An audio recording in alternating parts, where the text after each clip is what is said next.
Welcome, everybody, to our afternoon session. I think all of us who are in this profession know that the after lunch session is not the prime time for anybody, but we'll do our best, and I hope you can do your best to see if we can mobilize some energy with what I think, not least of all, is with this distinguished group of speakers that we have today. My name is Bob Hefner. As you heard me say a few moments ago, I'm from Boston University, direct the Center for the Study of Asia. And I, if I'm not mistaken, was the first Chian fellow at the National University of Singapore and at Stanford University. I believe it was back in 2007, 2008, although Don, you perhaps have a better memory than me, or maybe not. But and I really want to begin, before turning it over to the panel, just by thanking Don, of course thanking the Shorenstein Center as well and the National University of Singapore, but having known Don from my graduate school days when I was studying Bahasa Indonesia in Malang, East Java, and Don came through I knew him by reputation, but I didn't know him by person. Don came through to do what I think was an evaluation, or perhaps just to meet with graduate students, because that was one of his trademarks throughout his career, was always to reach out and to have conversations with people coming into the field, and try to get a sense of people in the field. Another trademark of that outreach, which was also, I think, brilliantly reflected in the way in which he put together the Chian Fellows, was the fact that Don brings to the spirit of Southeast Asian studies a vigorously interdisciplinary and multidisciplinary background. He's a political scientist. He does policy. That's to his benefit. That's to the benefit of all of us. We heard some of that this morning. But he also has a remarkable ability to read through sociocultural as well as nitty-gritty local histories. I think the first time we met in Malang, I'll stop the story, I know I'm going on a little bit too long. I think one of the first things you said was, so, what do you think about Clifford Geertz? And that's how I think about Don, a political scientist who does the best, some of the finest political science and work that I have read, as well as some of the policy advising and just rich perspectival takes on the entirety of Southeast Asia. Someone who can do that and do that brilliantly, but bring to that as well a sense of interest in all people who work in all disciplines who are active in the field of Southeast Asian studies. So we are very much in your debt, and I think all of us who were fellows, one in particular, I think we bear witness, the diversity here bears witness to that. And I just want to start with that, and then I'm going to turn it over to the fellows. I think we decided, Angie, you were going to lead off, if you were okay with that. I'm ready. And so I'll just, without any further ado, please introduce yourself and take it away. Thank you so much, Bob, for that wonderful introduction. And I second you wholeheartedly about Don. And I want to say more in my prepared talk here. So my name is Angie. I'm from Vietnam originally, as I mentioned earlier. I am from California State University at Monterey Bay, south of this beautiful campus. And I just want to thank you all for this wonderful, wonderful conference, and especially to Don and to Lisa for inviting us. This, to me, is some sort of like a reunion of alums of this wonderful, wonderful fellowship to come here and to share with you our scholarship experiences, to reflect and to look forward. So I think I came right after you, Bob. I got this fellowship in 2008, 2009, the same time with Mark here. And this scholarship, this fellowship had opened doors to me to write my first book, which I bring here with me. It's called Ties That Bind, Culture, Identity, Class, and Law in Vietnam's Labor Resistance in 2013. And it laid the foundation for my second book, which is, this is more transnational, Ethnic Descent and Empowerment, Economic Migration Between Vietnam and Malaysia. So coming from a Cal State University campus, we don't have a dedicated Southeast Asia center, much less, doing research and things like that. So I really want to thank Don for having faith in me. And this fellowship had made tremendous difference in my scholarship. And I hope that I delivered, Don. So in terms of what this fellowship has done for me, I remember going to the Green Library and to Hoover Institute to get archival historical materials about the South Vietnamese connection with the US policies, with the CIA, to write my first book. And also, I was able to build global networks at ANU and University of Wollongong for my second book. Overall, my scholarship and activism revolve around social justice issues that connect local with global processes. And I use intersectional analysis, and in that I integrate race, ethnicity, class, gender, and at times even religion in the analysis. Here's the progression of my scholarship. I started with this book, right? Why rooted in very much a country case study, rooted in cultural, political, economic fabric of Vietnam, it is already connected to the global capital by way of foreign investment and also global supply chains. So this book chronicles over 100 years of labor movements in Vietnam from French colonial era to the 21st century. In that book, I examined Vietnamese migrant workers in factory work in Vietnam, and many of them young women who made a migration from rural to urban Vietnam. By examining their experiences in its totality, both inside and outside of the factory, I found that workers utilize available cultural resources that they have. For example, where they came from, native place, their ethnicity, their gender, their religion in times of crises. And then to arrive at, I could call class moments, strikes, collective action. So their consciousness is based not only on Marxist class base against exploitation, but also on more broad-based social justice based for decency, for dignity, for workers. Their forms of protest, and I use James C. Scott books on the weapons of the weak, to talk about both hidden and open forms of protest, and also the use of law to appeal to state apparatuses to fight for their rights. And in that book, I coined the term that is still true, I think, to this day, to describe the behaviors of capitalists. I call them cicada capital. What is cicada capital? Well, cicada, as an insect, would often, in a molting process, would escape its mold, trying to avoid predators. In the Vietnamese case, they are predators. They flee from the factories, empty factories, leaving workers stranded without pay, without social insurances. And that continues to happen right now in Vietnam, a state which I call, not only me, many scholars have called, a market socialism. And that is a market economy with socialist orientation. It continues to happen in Vietnam and in China.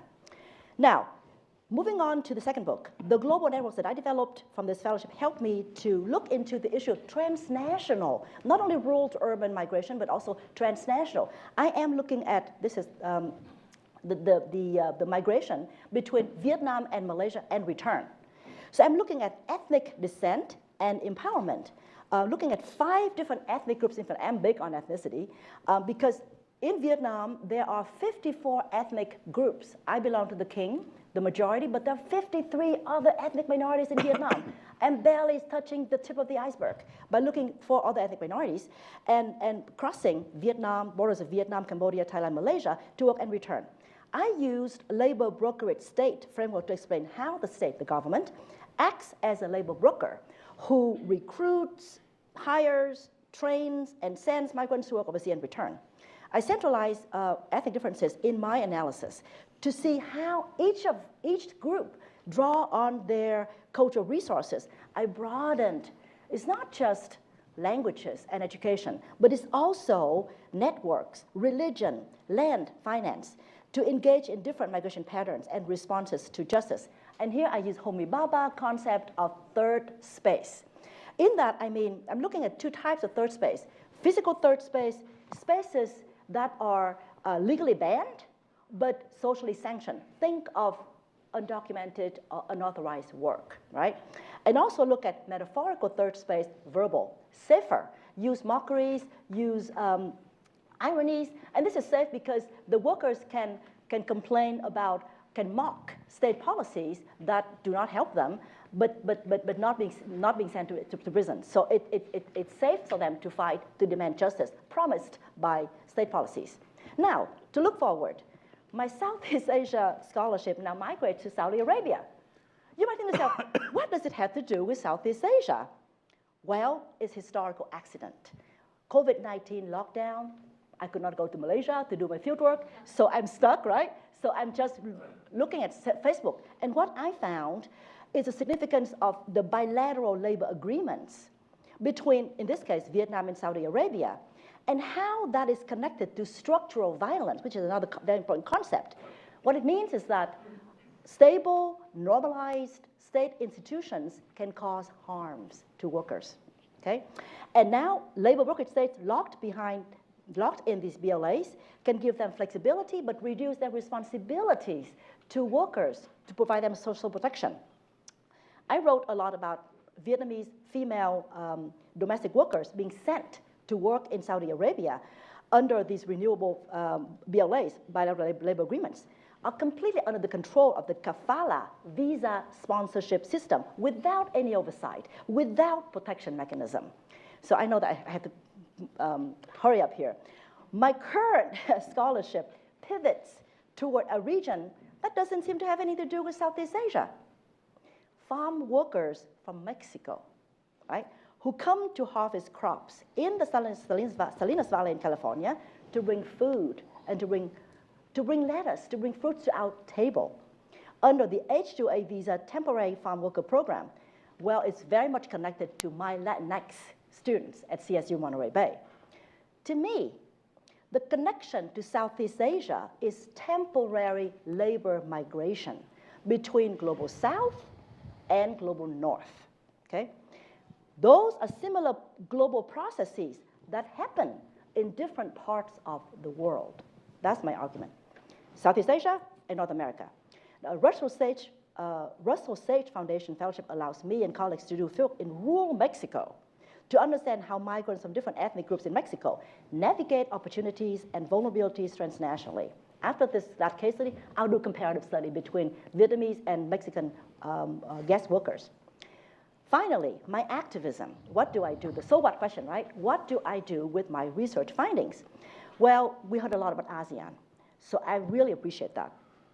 I've been collaborating with some international NGOs, such as the Asian Roundtable on Social Protection, AROS. I hope that some of you here are aware of that. It's an inspiring network of 57 strong members in Southeast Asia, including both organizations and individuals, to fight for social justice and for social protection for transnational migrants. And their advocacy is very much informed by concrete research findings, knowledge, and resource sharing. In closing, while this fellowship helped me to zero in on the case of Vietnam and labor resistance and migration, and the migration question in Southeast Asia, Vietnam, Malaysia, it engenders broader question about global processes and worker responses that transcend Southeast Asia, I think. So, to explore the economic, quote, and social political futures of Southeast Asia, which coming this afternoon, to me is to examine ways in which Southeast Asia can connect to other parts of the world. In my case, the Arab Gulf states and North America, via global labor migration processes and worker responses. So I leave you with some cross-cutting concepts that I think we can use to examine global processes that affect our everyday lives, such as labor mobility, cultural capital, and third space empowerment, as I mentioned, informality, precarity, temporary work, cicada capital, privatization of social protection in the sense of eroding state protection and increasing market solutions to that, which is not ideal. market socialism, happening right now, continue in Vietnam and China, labor brokered state, bilateral labor agreements, structural violence, last but not least, trade labor linkages. To what extent do labor clauses in trade agreements have any teeth, binding and effective in fighting for labor standards? So during the Q&A, I'll be happy to engage with you for any questions about any of these concepts. Thank you. Great, thank you. Thank you very much, Angie. There was a striking example, I think a particularly striking example, of the way in which Southeast Asian studies, both across areas in Southeast Asia, requires comparative insights, but then those same insights, as you said, and as your work I think bears witness to so nicely, has relevance, deep relevance for the study of similar issues in other parts of the world, a theme to which we'll come back, but I want to move on. Are we okay, just to move through relatively quickly, are we okay to return to order? Jacques, would you be, I'll just, for the sake of clarity, I'll go back to the program and begin with you, if you. That's fine, sure, okay. Thank you. Thank you, Bob. So I'm Jacques Bertrand from the University of Toronto, Department of Political Science and Munk School of Global Affairs. And I really want to thank Don and the opportunity to have spent some time here as well, as an LKC fellow. Just to give you a little bit of an idea of the context for me to have taken on the LKC fellowship, it was after finishing 2 book projects, so I didn't use this fellowship to write. It was an opportunity for me to think, which is something we don't do very much anymore in the field. Rather busy finishing papers or going on, starting new projects. This was an opportunity to reflect to some extent. And so I'm grateful for that time and opportunity. Building, of course, a new project.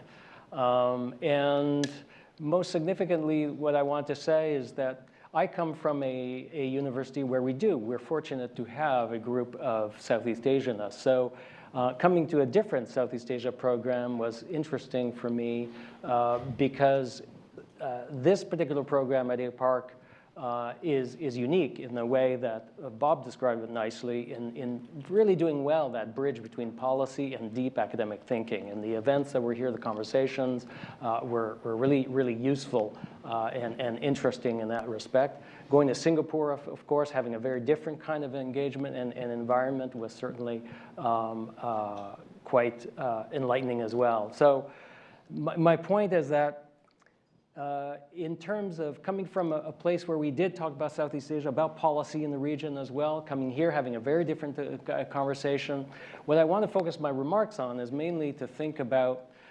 less my own work and what I've been thinking about since then, but thinking about the questions that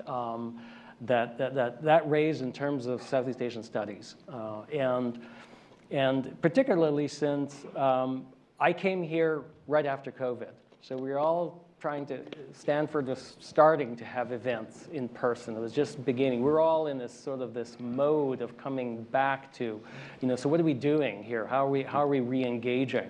And so so it brings me to talking about, for lack of a better word, positionality, which I think has been an interesting set of critical and important issues that are really important to engage and that I wanted to just think about and raise more questions. When an academic is asked to do something, asked to talk about a vague topic and not sure what to do, one asks questions, doesn't give any answers. So I'm going to ask some questions.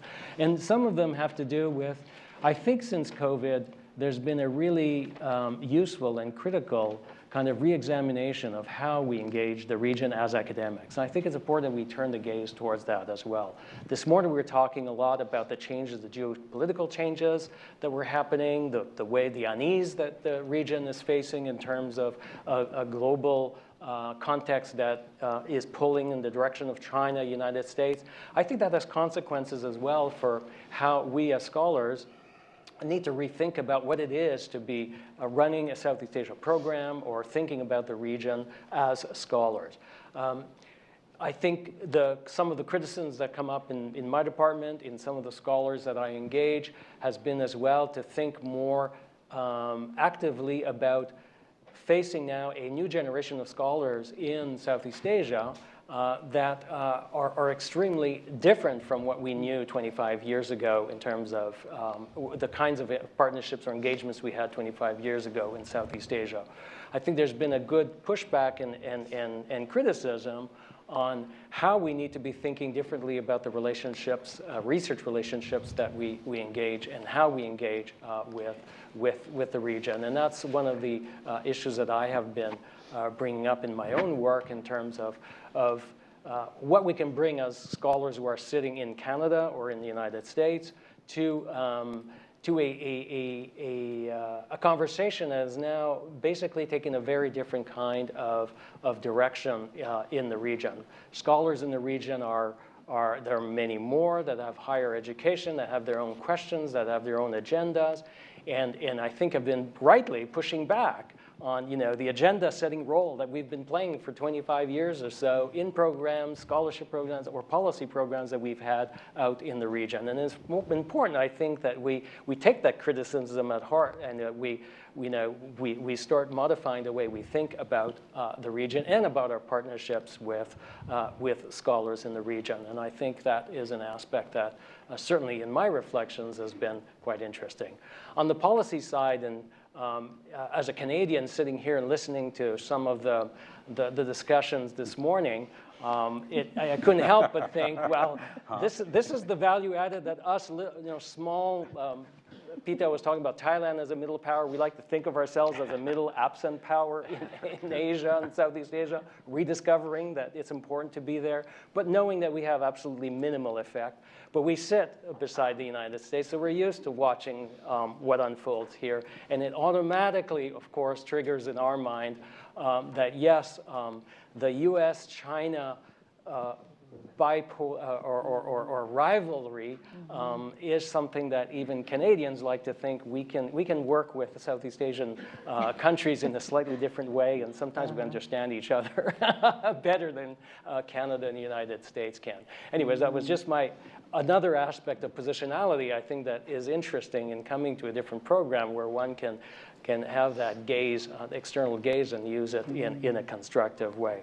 But I wanted to finish up, because I wanted to just have brief opening remarks here, saying how challenging it has been to rethink as well the tensions that we're facing now in Southeast Asian studies in terms of the disciplinary pull in different directions and how we are now again, differently re-engaging the region. Meaning by that, the days of sort of having a common sense of what it is to be studying Southeast Asia from a North American perspective, the kinds of people we read, the methodologies, the immersion that we had in societies, has changed dramatically, and I think even more so since Zoom has appeared, new technologies have appeared, which in some ways are creating more distance to the region. I'm seeing a generation of graduate students who productively are using Zoom, for instance, but that means they engage less in terms of direct interviews at times.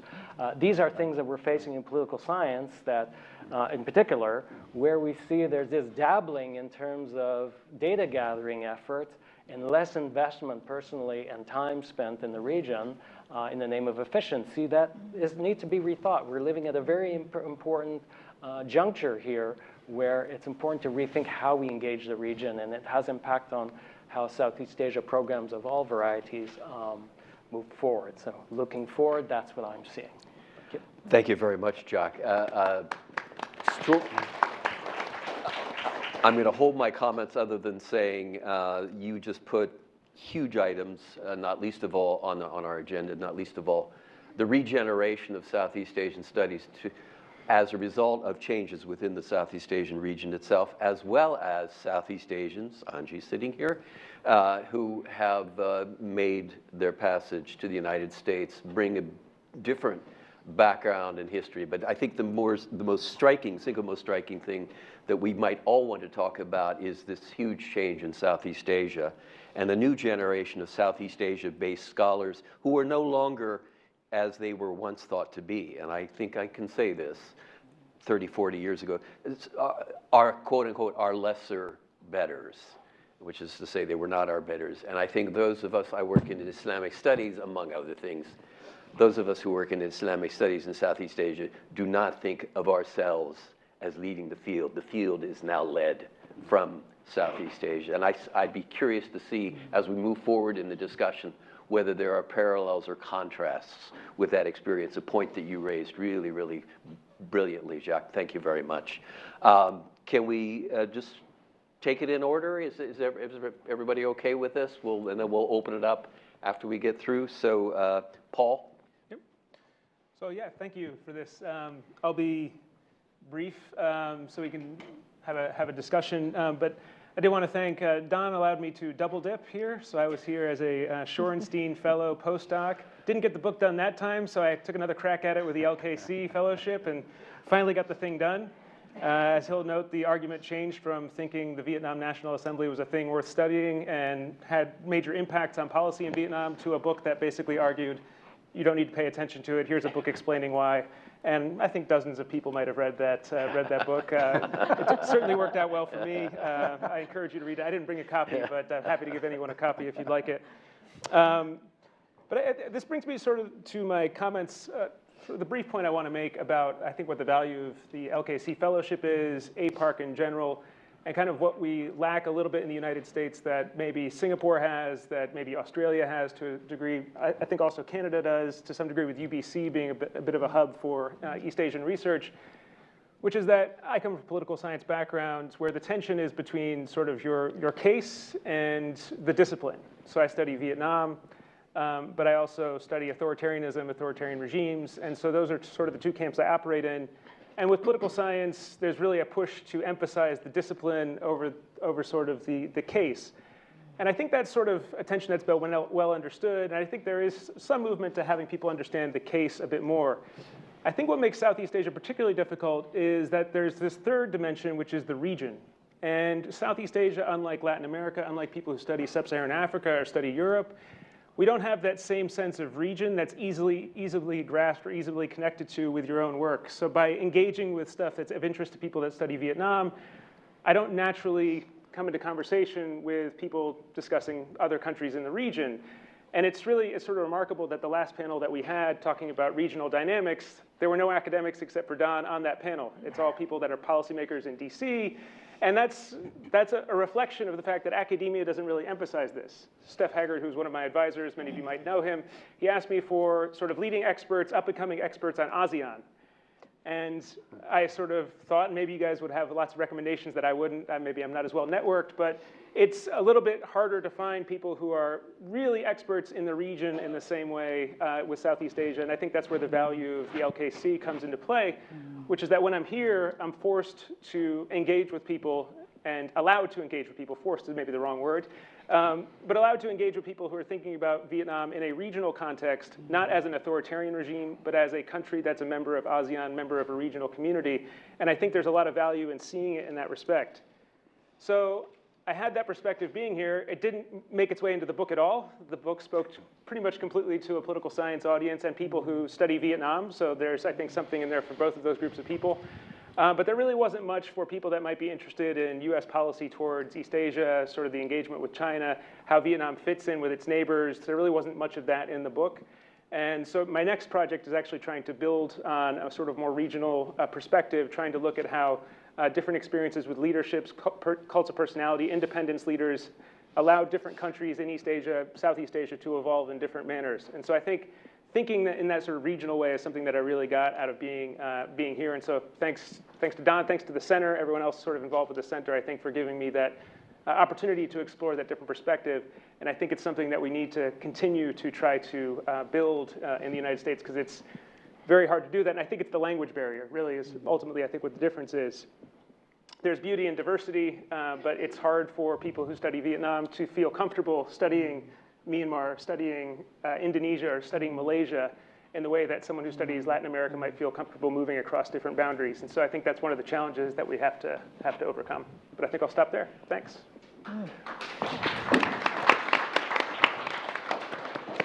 The language barrier. There may this will be something I hope we can talk about. There may be a few such examples of people who work across the region pretty spectacularly and do so without necessarily having full mastery of the languages. Excuse me, did I brush up against you? Sorry. But we'll come to that. Okay. Okay. So how soon will we come to that? Do you want to go out of order? If there, I don't mind. I'll take it. Okay, I'll take just it. as an unexpected, I'll take it. unwelcome I'll transition, take it. perhaps. I'll take it. Yeah, I also want to thank Don, of course, and I want to say I was a contemporary of both Bob and Angie. Yes. Very much learned from our conversations in Singapore. Yes. And I'd say generally about the fellowship, in my case, it was thought-provoking to the extent that I would, like they said of Helena, it's a fellowship that launched not 1,000 perhaps, but dozens of projects. Because of conversations I had, for example, with Don and Larry Diamond about populism, which was very much a hot topic at this time with a yellow shirt, red shirt, and the recent overthrow of Estrada, Joseph Estrada, movie star turned president in the Philippines, and all that came after that, of course. Conference that was funded by APARC about student protests came out of this. And I had a very interesting interaction with a very unique kind of scholar, Henry Rowan, who some of you will know here, who had this very interesting thesis that China not only might democratize, it definitely will democratize, which set me off a bit. And we had long discussions that led me to look into the Singapore model as something China was looking at the time and trying to preserve its authoritarian resilience, and also this idea of achieving the authoritarian modernism. So there are a lot of conversations that led me to new ideas, and I think that's the spirit of this fellowship, the group of scholars that went well beyond Southeast Asia that you could meet and talk with here in Stanford, but also, of course, in Singapore. So that was truly inspiring, and I feel a lot of my research in the last 15 years has very much been, over 15 years has been influenced by that. I just want to mention one project that kind of, for me, Bob mentioned it in passing, a kind of attempt to go beyond. I have written a lot about the Philippines, to a lesser extent about Thailand, Indonesia, but sometimes have tried to do larger regional projects without sufficient linguistic proficiency, perhaps, but looking at a lot of the secondary literature. And one of them, recent one, has been about liberalism in Southeast Asia. And one of the contributors to a special issue, we're working on publishing this also as a book, in neighboring Berkeley, Lloyd Claudio, a very important young scholar of the Philippines. He argued that liberalism is seen as elitist, it's seen as irrelevant culturally, inappropriate even, and it's emotionally barren. So, liberalism is not something that people get very excited about in Southeast Asia, and there's some literature that even suggests it's irrelevant. And of course, given the complexity and distinctiveness of the different country cases, you have to look carefully, which we tried to do in this project. But one thing I did was to try to look at how, in Southeast Asia, there's an attempt to vernacularize liberalism, because there is this Asian values discussion. And by the way, I've got a Don Emerson story to throw in here. There is this Asian values discussion, which Don wrote about early on, which is basically, you could say, the idea that authoritarianism is indigenous to the region, that culturally Southeast Asians are by nature authoritarian, and these ideas of Western democracy are inappropriate, irrelevant, even dangerous, of course, to social stability and development. And so this project attempted to look at how, in reaction to that, and Anwar Ibrahim was one of the people I considered in his arguments about Islam. In Indonesia, Bob's work about civil Islam. In the Philippines, this very interesting Marian-influenced Catholicism, which was very important in the people power movement, mobilizing some images from that were propagated at that time by the Catholic Church, the Marian celebration, used as part of the opposition. So making these culturalist kind of universalist arguments, Aung San Suu Kyi and Buddhism, for example, to try to counter these indigenous authoritarianism claims. Because just to say, well, that's ridiculous, you know, and so on, you seem to be dealing in a Western ideology. So ways to get around that. And I think that's something that the fellowship encouraged, kind of to take a Southeast Asian perspective on things. And although in this project we also look at Michael Friedan's morphological approach to ideology and liberalism in particular, the idea of core concepts, adjacent concepts, and peripheral concepts, and how liberalism evolves over time, that is one way to see how, you know, liberalism can be seen in different forms in Southeast Asia. Another thing we did was to question this Whiggish view of liberalism in the West, right? This idea that liberalism is constantly progressing, missing, of course, all the problems liberalism confronted. Not, I mean, you can start with slavery in the U.S. You can talk about colonialism.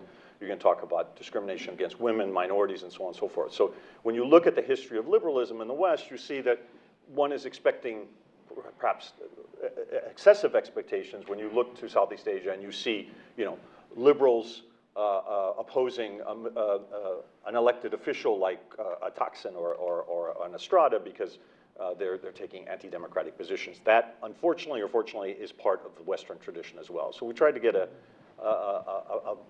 more balanced perspective on that to really delve into the way liberalism is, you know, discussed and seen in Southeast Asia.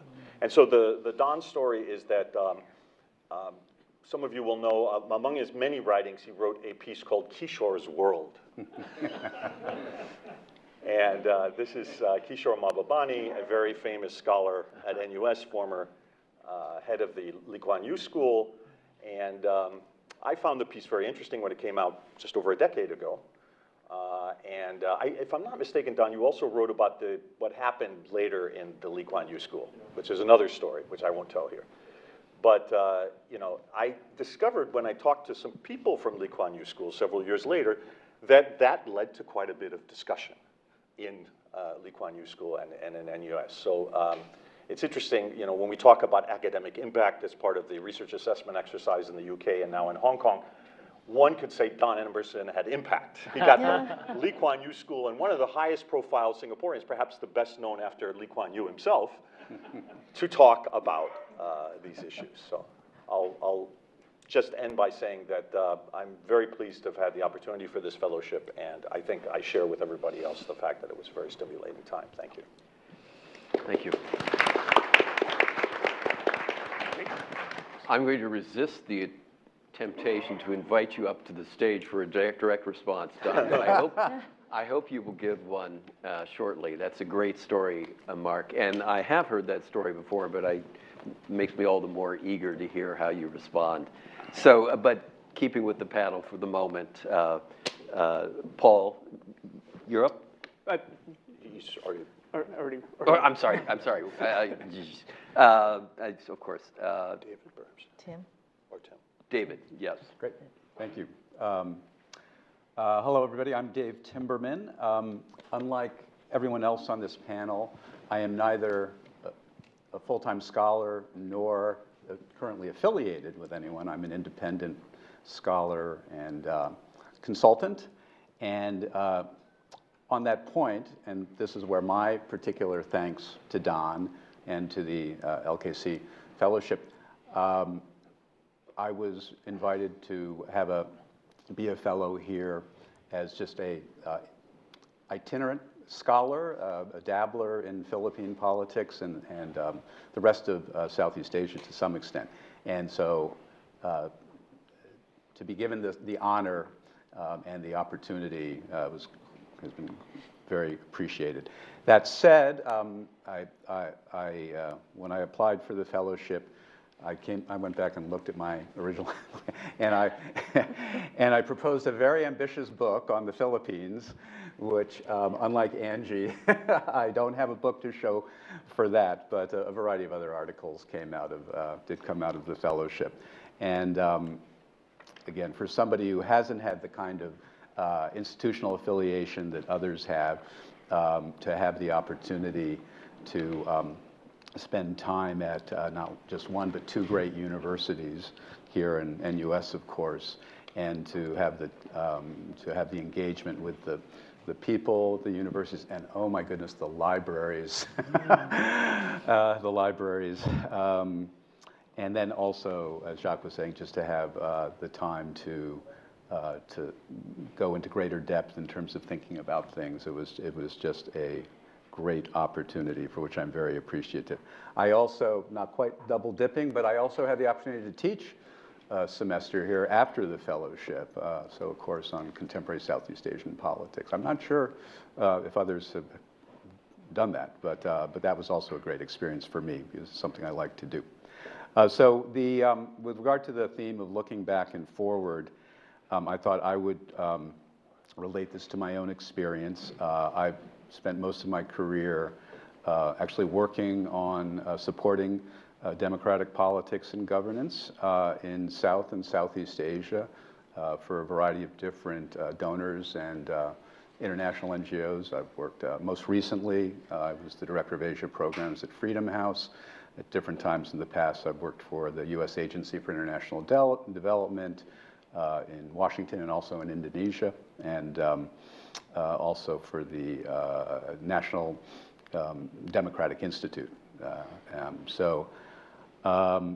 My career was shaped, I mean, quite literally, by going to the Philippines after the People Power Revolution in 1986. I'm dating myself here. As a result of that experience, I became deeply interested in the issue of democratic transitions, first in the Philippines, but then I then ended up also, through other means, also being in Indonesia in 1998 and 1999, following the fall of Suharto and the 1999 elections in Indonesia. So I've seen over the course of my career the transition in the Philippines from the fall of Ferdinand Marcos Sr. to now recently the election of Ferdinand Marcos Jr. And can talk more about, maybe perhaps with Mark and others in the room, about what that's all about. But also in the case of Indonesia, having witnessed the fall of Suharto and the election of Suharto's former son-in-law, Prabowo. And I think it raises interesting questions about the arc and the ebbing and flowing and the arc of whether it's liberalism or democracy. I think we can talk about, unpack all, obviously those terms have to be unpacked. And does this mean things come full circle? Where is the trajectory? Where are things headed? So over the course of my own personal professional trajectory, I have gone from seeing some inspirational democratic transitions in the Philippines and Indonesia, in Myanmar initially, but then also, subsequently, the debunking of the, it's now so quaint, the academic notion of democratic consolidation. I mean, even here in the United States, right? The real questions about the role of the middle class as force for democracy or democratization, real questions about that. The resiliency of authoritarian regimes in other countries like Vietnam and Cambodia. The very troubling phenomenon of democratic backsliding, particularly in the Philippines, but not limited to the Philippines, and especially under Duterte, but not exclusively. The issues of populism and another important issue, the manipulation of social media, which has become so important in multiple countries. So, so it's been in some ways I won't say disappointing, but troublesome kind of trajectory, but just to not to end on too grim a note. We talked about this, Ambassador Marcial mentioned this earlier. I mean, what we see happening in Myanmar and the resistance to the coup there is just one of the most, inspirational examples of people committed to democracy in the region, and then also touched on by Pita and others this morning. I mean, the vote in Thailand for Move Forward in the most recent election, also, you know, inspirational and sort of a cause for some maybe optimism in the medium term. So, so that's all I really wanted to say, reflecting on the past, looking back and looking forward. And again, thanks to Don and to the university.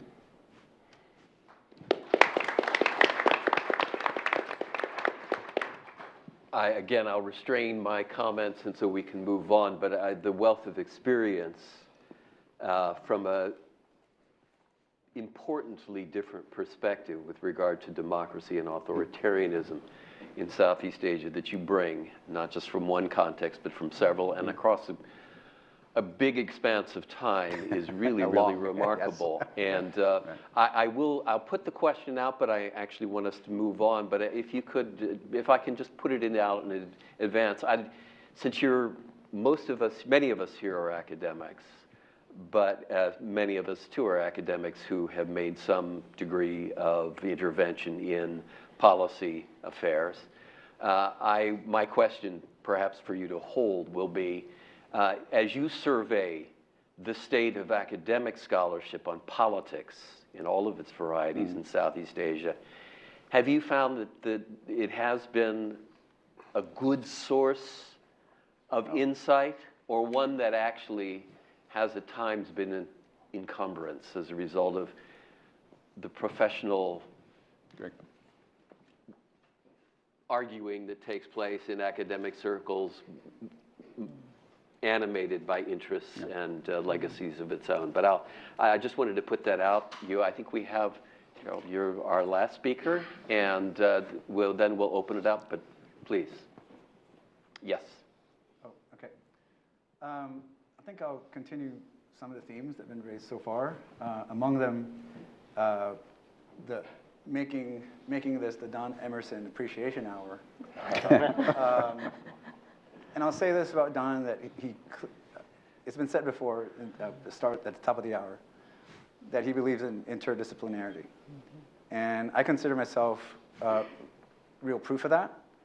I applied for this fellowship as I thought a long shot, right? I knew the profile of the kind of scholars who would get these fellowships. A lot of political scientists, a lot of anthropologists, sometimes historians, policy-driven people. And, you know, and I'm different, right? I'm a complete humanist. And in moments where I suffer from the most serious bouts of imposter syndrome and academic insecurity, I describe myself as someone who's allowed to reach conclusions without any kind of real proof. Right? And I did not have a real long history in Southeast Asian studies. And my approach, and I just decided to write about Southeast Asian cinema. And even then, my intended approach to Southeast Asian cinema was really different from those who were doing Southeast Asian cinema. I had a modest fellowship at that point from ARI, and so I decided to apply, right? And I got it. And that, you know, hearing Don's voicemail when he told me that I got the fellowship, that was a good day, right? And when I got here, he would introduce me like this, and this is Gerald, and he would pause, film studies. I'm trying to do that inflection. And there are two things from the way he said that, right? One was just the spirit of openness, clearly, but also that he had no idea what to do with me.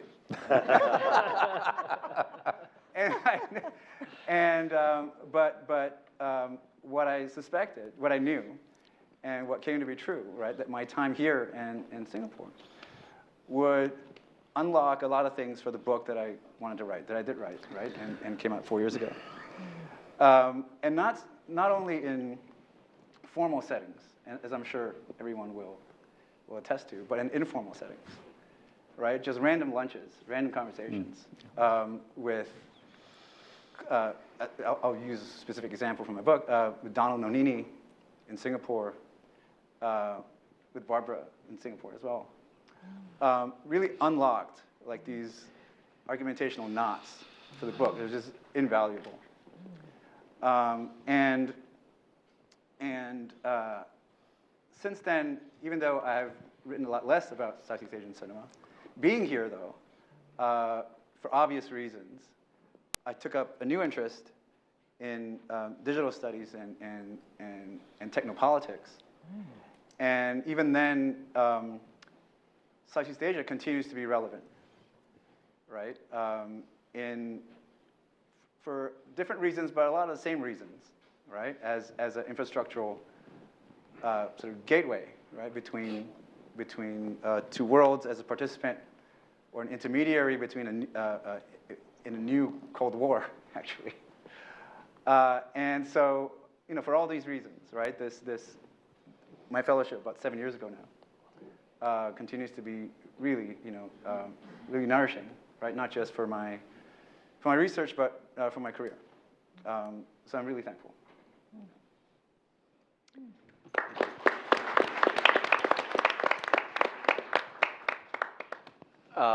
I think we can see there is a common thread here. It's a thread to which many people have referred. I think all of us have in some way referred. And it is Don, not merely Don Emerson, the person, but Don Emerson, the person who brings capacity to see beyond not just disciplinary boundaries, but topical boundaries that may at certain points actually, as you show, benefit from bringing disciplines into juxtaposition with each other that often are not doing that themselves. So whether it's in film studies, and I think that's a particularly dramatic example, or political science, or culture, cultural trends, they're the Emerson effect, if I can call it that, has been pervasive. And I say this as somebody, I was much influenced. I was never a Goethean, but I was close to Goetz. And he did shape my understanding of how to be an anthropologist, an area studies person.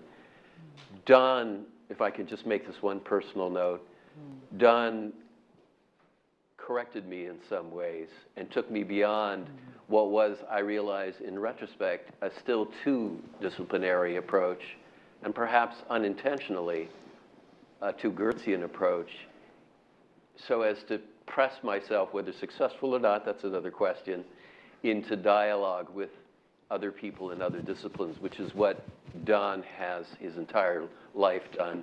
But there I think we can say with great success, insight, brilliance. So I'm going to invite the panel to address each other first. I may have a few things to say here and there, but I think it might be more interesting to have, if anybody from the panel wishes to comment or revisit your own presentation in light of something somebody said before we do open it up, please do. Please jump in.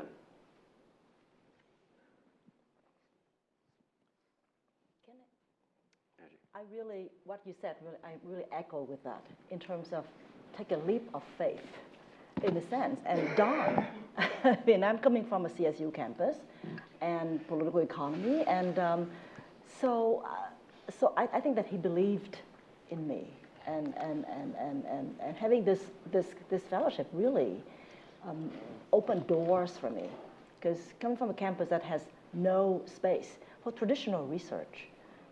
Teaching is wonderful, but to do this requires financial support and resources.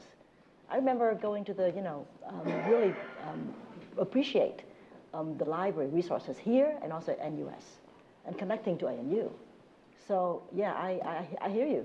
I hear you about that leap of faith. And we delivered, I think. Perhaps, Paul, if I could ask you a question about Southeast Asia as a region. You raised that issue, and that's an important issue. I think it was you, Paul, am I correct? And I think it's one that obviously we're trying to ask ourselves collectively at this meeting today. when it comes up as an issue of 25-year retrospect, one thinks, do we need a retrospect on what Southeast Asia is? We really don't know. But we do know.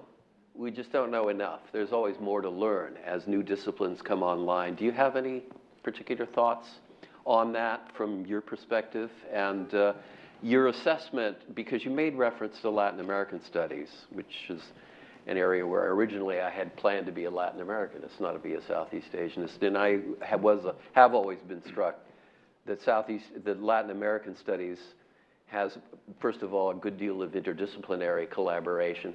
And it also has, as a region, a surprising measure of coherence. Coherence reflected as much in the nature of the arguments that animate Latin American studies. But do you want to comment a little bit on your observation there and how much Southeast Asian studies exists and deserves to exist as a field? Yeah, I mean, it would seem a bit presumptuous to sort of make a declarative claim on whether I think it deserves to exist or not, but sort of my own take, and take it for what it's worth. Hopefully it starts a discussion and people disagree with me. I will say it is a challenging region to study. So I'm a member of two Southeast Asia research-focused groups, CREG, which is run by Eddie Molesky, Tom Popinski, Alan Hicken, and Dan Slater started that, and it's now moved on to different leaders. And then there's the APSA, American Political Science Association, Southeast Asia Research Group. I think Risa Toha and Kai Ostwald are in charge of that one right now. And so I go to lots of panel discussions where you'll see lots of papers done on this country, Indonesia mostly, but then, some papers in Thailand. There'll be a couple Vietnam papers. And you start to become familiar with these different cases, but you do wonder, what are you learning from each other that couldn't be learned from being in a panel with someone studying South Africa, someone studying Bolivia, someone studying Mexico, and someone studying Russia? And the answer is not always clear that there is. When I'm at those particular panels where people are not sort of discussing the regional dynamics, some of the dynamics that are applying in Indonesia don't necessarily pertain to Vietnam in the same way that something happening in China or Soviet Union obviously would, given the political similarities. So intellectually, sometimes it can be a reach when people are focused sort of narrowly on their countries. And that's not necessarily a good or bad thing. It's just sort of, my reflection being at some of these panels discussions.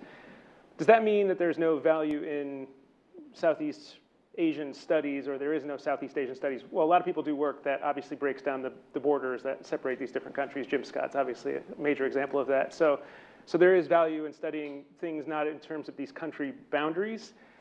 But I also think there's sort of a more pragmatic reason, which is that it's hard to get resources to fund the study of each one of these individual countries in the way that it's maybe not as challenging for bigger countries.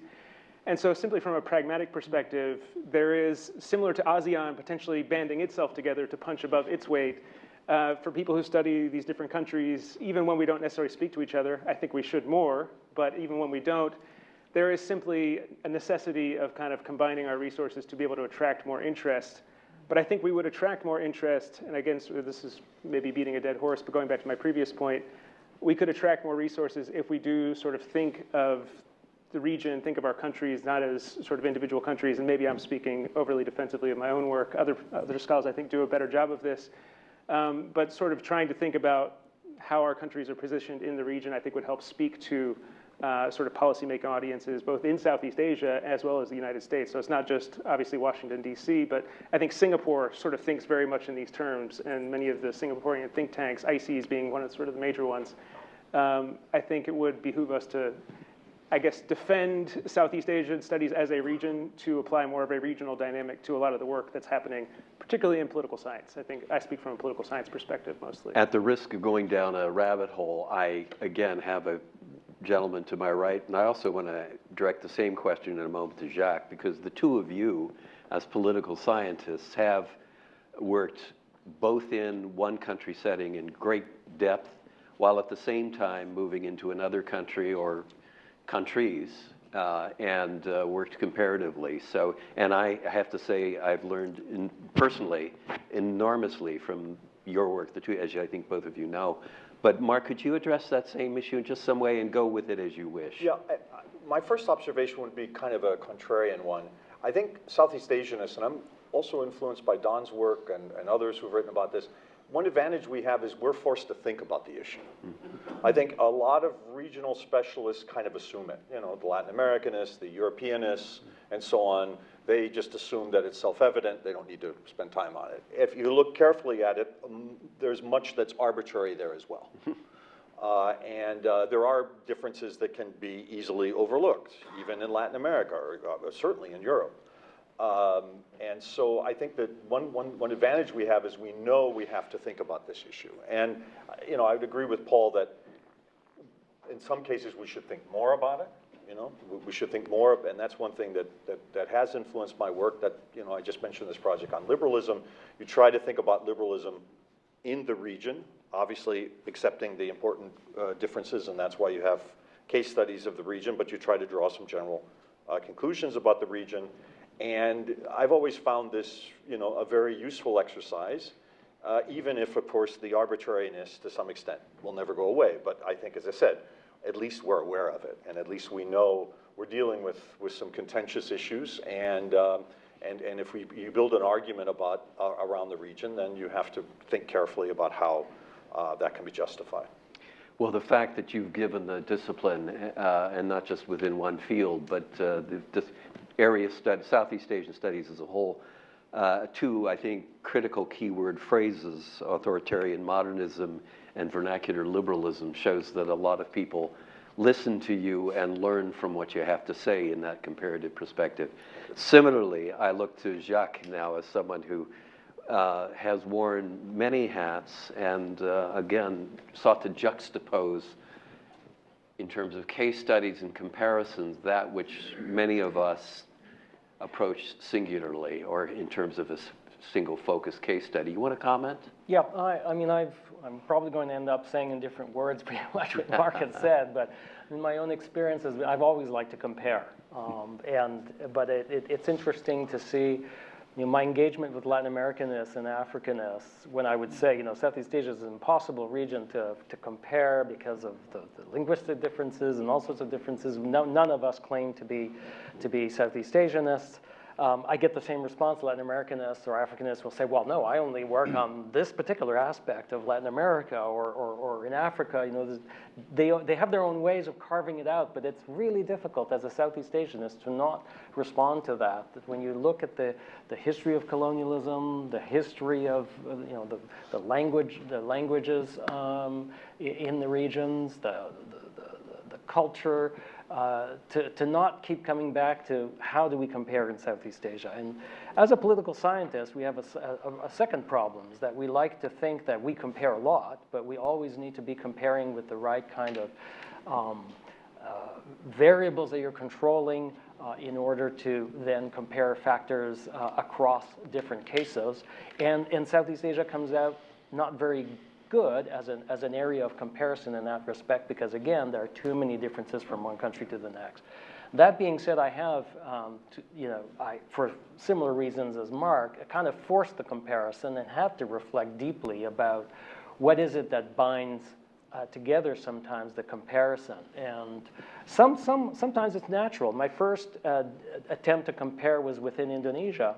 And it was interesting because those of us in the room who are Indonesianists will know that even within Indonesian studies, there's some parochialism. You know this region really well, this is your region, and that region has nothing to do with the other region of Indonesia. And when I started to compare within Indonesia, was accused of doing a lot of simplification across the area. And I would say, well, there's one country, one state, one sort of context in many ways, and then we can compare what happens within. What I'm seeing so I've done comparison in Indonesia, I've done comparison in Myanmar. I shifted context and spent 10 years working on Myanmar, again, re-immersing myself in one country with a lot of comparison within, but also did some more regional comparison. And what I've come back to is there is always a level where the comparability is useful within the region. And where it's a little bit more artificial at the broader regional level, I think, is more that there are trends that have been occurring in the region that come from this search of an identity as a region. So the fact that ASEAN's been around, the fact that the natural neighbors, politically anyway, so the natural comparisons that countries are making are with their neighbors within the region. It means that there are these trends of how do you handle internal disruption? What are the kinds of methods the state is using to target its citizens and social movements? We see patterns emerging. And so there is a kind of, I wouldn't say homogenization happening, but there's a logic to that comparison because, in fact, there are state practices and the ways in which the region has evolved over the last decades that make the comparison more natural than, say, having the state of Indonesia, the state of Myanmar, and comparing with him, which I find also difficult to do. You've raised your hand, David, and I wanted to actually turn to you automatically. If I could just put another thing into, I think, a comment you are going to make. Do you have a sense from surveying, as you don't have the luxury of sitting full-time in an academic environment and just digesting year after year after year the state of the field. You have to make policy recommendations in certain moments, and that makes a huge difference. It's very consequential. Do you have the sense as you survey the state, particularly of political science and or other policy relevant studies in Southeast Asia, that comparisons, that there is a scholarship there that facilitates those comparisons, or for the most part, those aerial boundaries impede? Well, first point would be, in terms of thinking about policy, and which coming to a place like this, I found interesting. There's a realm of working in government that isn't exactly, it's not the policy that Scott Marcial is dealing with. It's, okay, how are resources going to be allocated to support different priorities? In the case of the work that I've done all these years and support for, democratization and human rights. So, so that gets me and gets others very much into the realm of not just political science, but also development, international development theory and practice. And also a point I wanted to make, political economy. And actually, I think one of the weaknesses, well, in general, and maybe with regard to Southeast Asia, is I don't think the field of political economy has necessarily sort of kept pace with, or maybe if you view it as a subset of political science, perhaps, but I mean, we were talking about this in one of our earlier calls.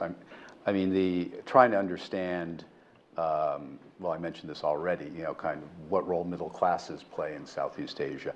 Corporate power, going back to oligarchy, whether it's Indonesia, Thailand, the Philippines, that's actually, there's a real shortage, I feel, and that's actually one of the things I would still hope to work on with regard to the Philippines, corporate power and politics. But so there are some, I think there are a few shortcomings there.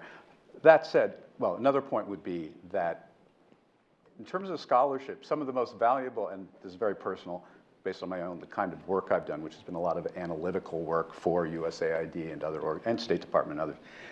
A lot of the value of scholars is actually being able to tap them when you need them. It's not necessarily about being able to read a paper, that was written and published a year or a couple of years ago, because that paper or that book may already be out of date in terms of what you need it for. So, in the work that I've done, we regularly draw on academic experts and expertise, but it's about being accessible when it's needed, and so that, in terms of just a recommendation to scholars in general, is being aware of that as a way to be useful. It's not necessarily about publishing, actually. Now, the publishing can obviously lead to the being tapped to do that kind of work. On the basis of the comparison issue, again, from a practical point of view, when I think about, okay, what are the issues in the Philippines? or think about the military in Thailand, Indonesia, and Myanmar. Knowing something about all three of those countries helps, right? Just like understanding how Indonesia has dealt with corruption compared to the Philippines, the strength of the KPK compared to the weakness of the ombudsman in the Philippines. Having that comparative reference is helpful because it kind of helps you define, well, develop realistic parameters for defining a problem, right? And actually, more importantly, a possible solution. What's possible, right? And looking at the experiences of other countries can help you at least figure that out. Thank you. Really excellent. Gerald, and then Angie.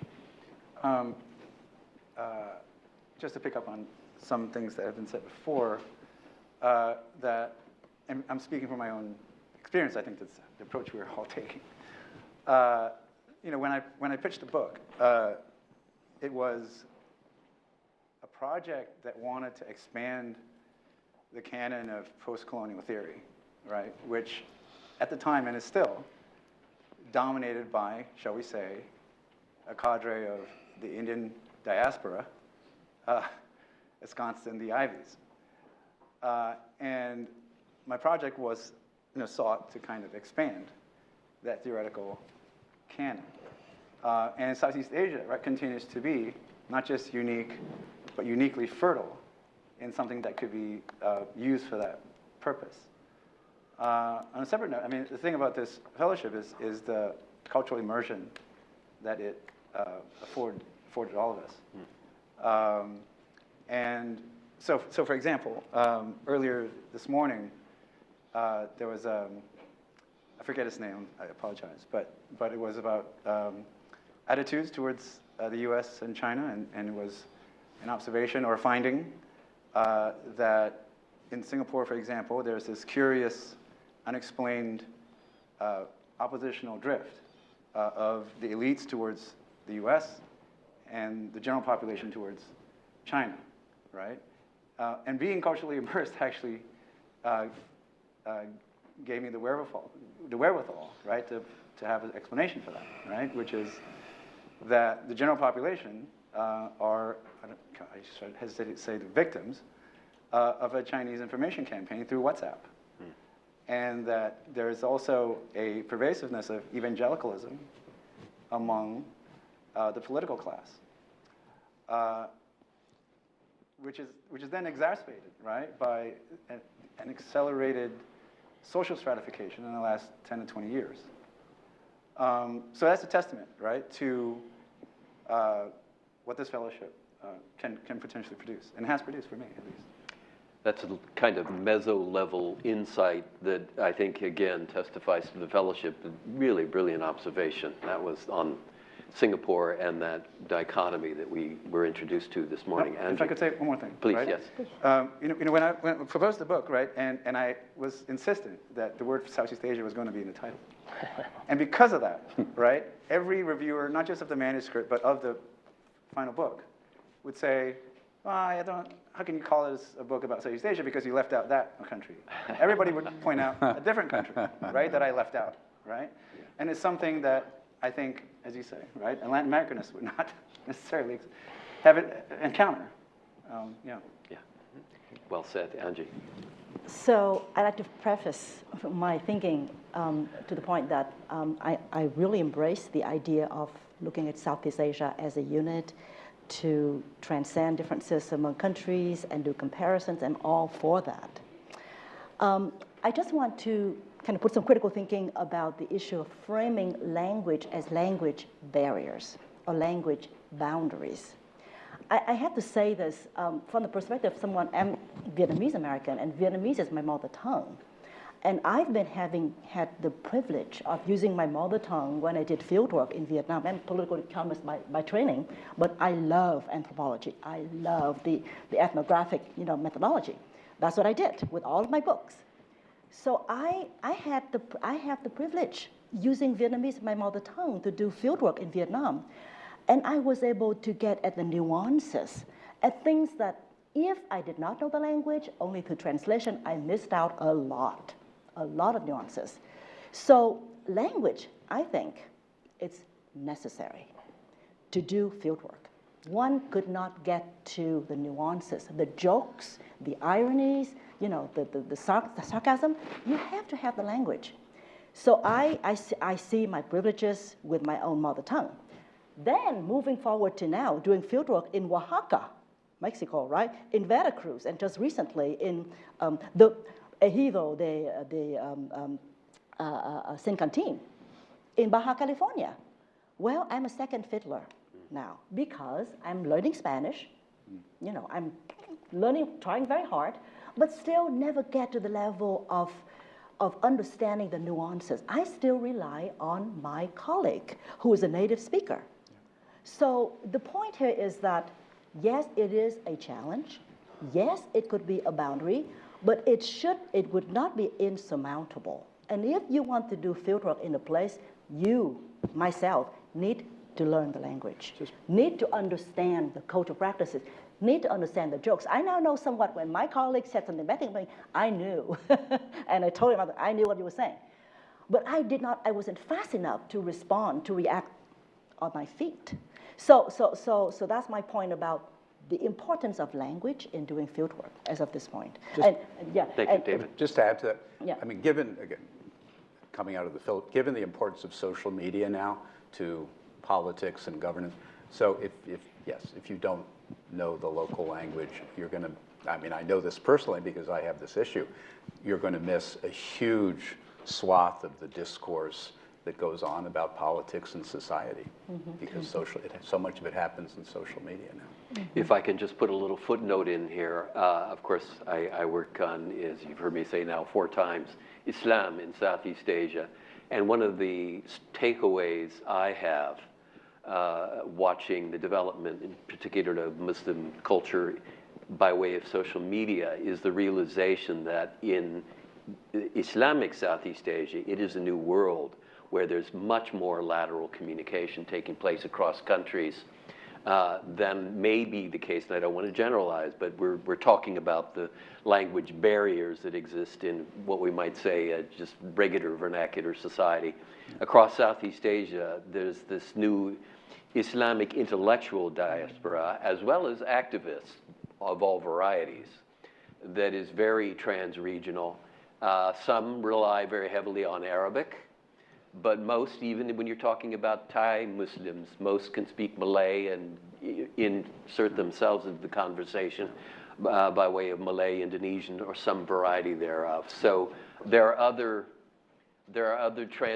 communities than just national communities and national language communities, and there are some other really striking sociolinguistic and sociopolitical phenomena taking place across those otherwise familiar national borders. Does anybody else want to jump in? Otherwise, I think it's time to sort of use our remaining 12 minutes or so. But any final comment from anybody before we open?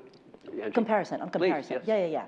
I understand that, yes, realistically speaking, there are language barriers which can be surmounted. I think that if one looks at global processes, then I think that can help with comparison. For example, I'm big on labor. If you're looking at the issue of transnational labor migration, I can say, hey, that's something that I can hinge on. Now, when I talk to my Mexican union leaders, I can say something about the Vietnamese, case studies. So then that strike a wonderful conversation among us. I'm, with my broken Spanish, I can still do something. Union and sindicatos. I can do some of those. So zero in on some common global processes or global patterns. I think that would help with some comparative studies. I think we got a sign. Lisa, I can see. I couldn't read the sign that you showed, but so we may be near the end of our times. But I wanted Caesar. We came to praise you. Oh no. You didn't see the dagger that was at any rate. There were no daggers. I wonder if you would just offer us some final reflections, Don, as a kind of parting I'm fascinated by this discussion, absolutely fascinated, in many respects. One, of course, is a term we've been using repeatedly, the term diversity. You're all very diverse. But at the same time, you have one opportunity, which if you turn it around, I suppose is a problem in common, which I share with all of you. And that is going to sound sort of oddly put, but I'm trying to say some things that are not mainstream. We all struggle, maybe that's too activist a term, but we all have to accommodate ourselves within the crunch between deduction and induction. What do I mean by that? I know an anthropologist who recommends being blank, having a blank mind when you go to the village for the first time. Of course, remember, anthropologists now, they don't go to the villages anymore. They're studying social media and computer. I mean, anyway, you have to have a blank mind. The deductive approach says, no, you have to have a theory. You have to have a questionnaire, right? And you have to have a methodology, for God's sake. You know, there's the famous joke, which some people don't think is funny, but I do, which is the case of the academic who says, look, I know it works in practice, but the real question is, does it work in theory, right? And that means they're up in the stratosphere, right? They want something to deduce from. They want a principle. They want some kind of overarching theory of understanding, right? And, you know, in some ways, I don't side with the anthropologist in the sense that I'm abandoning all other disciplines. But I'll just share this little anecdote if I could. I have taken students, many of you have done the same thing, to Southeast Asia. And particularly students, I think it's important, from Stanford or, anyway, never mind who they are. And so we arrive in a country, and I won't go through the details which country, I've done it for several countries. And so we get off the plane and so forth, and they relax, and the next morning we meet. And so I say, all right, get out of here. And they say, well, wait a minute, we didn't do anything wrong, did we? Get out of here. I want you out of here. I want you to leave now. Now, mind you, well, never mind. I mean, there are footnotes that I'll ignore. Get out of here, and I want you to go out and do research. And then someone said, well, you know, research, oh, I don't have a proposition. What kind of methodology? No methodology, no proposition. I want you to get lost. I mean, literally get lost. It's important that you not know where you are. And I want to make sure, of course, now with cell phones, tricky. You've got to confiscate a lot of signs, you know, that would work against you. And the reason I want you to get lost is because I don't want you to have any kind of deductive guidance, any sort of purpose. I want you to look at everything. You know, you think of research as looking something up online. No, it's not. It's reality. It's trying to face without presuppositions, even without a purpose. This is anarchism, right? As you walk down the street. But I want you to notice everything. You know, I want you to look at the license plates. I want you to look at the people that are passing. Maybe there's a couple that goes by you and they're having a conversation. I want you to think, are they in love? Or is this a fight? Or what's going on? You know, who are these people, right? And I know this is kind of deconstructive, to use a very old-fashioned homo kind of term, but it does seem to me that there is an advantage in suspending all of the explanatory schema that will come when you write the dissertation in order to be a human being at a moment in time where you control nothing and you're simply observing and absorbing. And I think all of us have probably had that experience to different degrees. In my case, you know, well, anyway, I won't even talk about my own situation, but that would be the comment that I would make. And I find it fascinating, the diversity of the ways in which you have encountered. I'm very grateful that you appear to have benefited from your stay at Stanford, but I hope all of us in the room will preserve this anarchistic notion of facing reality unencumbered by presuppositions.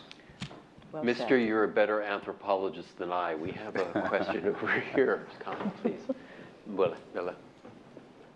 this was, you did. I raised my hand to speak. Okay. So I am 100% behind what Don just said and behind the sentiment of this panel that is, you know, wanting to suspend theory and fully immerse oneself, focusing on languages, digging into field work, getting lost in the heterogeneity of intra-Indonesian studies, the turf wars. But it is also quite quaint in today's context. In social science, I mean, those of us who are human-centered, empirical fieldwork, interpretive social scientists, we're fighting for our lives against big data, against text as data, against computational social science.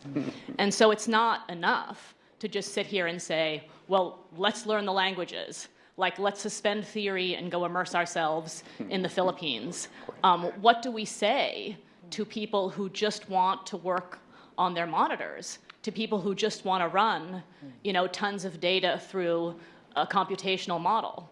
What can Southeast Asian studies and the language and the immersion, what can that offer? Or what kind of bulwarks can you put up against the onslaught of AI and big data?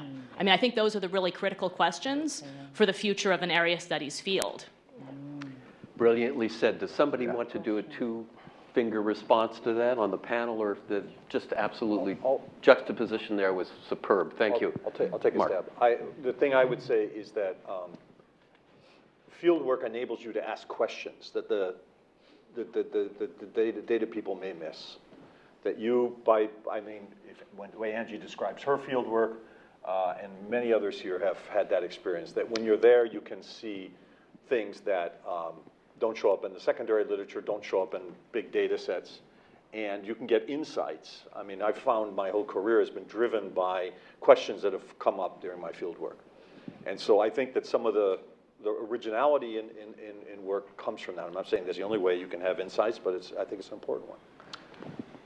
Yeah, I liked both the sentiments that were expressed. I wonder if they're a little bit overly, maybe simplifying how we work. I think it was Jacques who said in his talk, he relished the time to think while he was here. And I do think there's a time to think, and then there's a time to do, and then we are, even the sort of more humanistic amongst us, eventually we're going to put a theory on that we're going to force people to read and believe when they go to the field. Otherwise, what are we doing here? So there are certainly certain scholarly works that are more sort of anthropological and don't come to conclusions and leave many open ends. But I think even sort of the most anthropological of approaches still will come up with theories that they then hope will transport to other cases.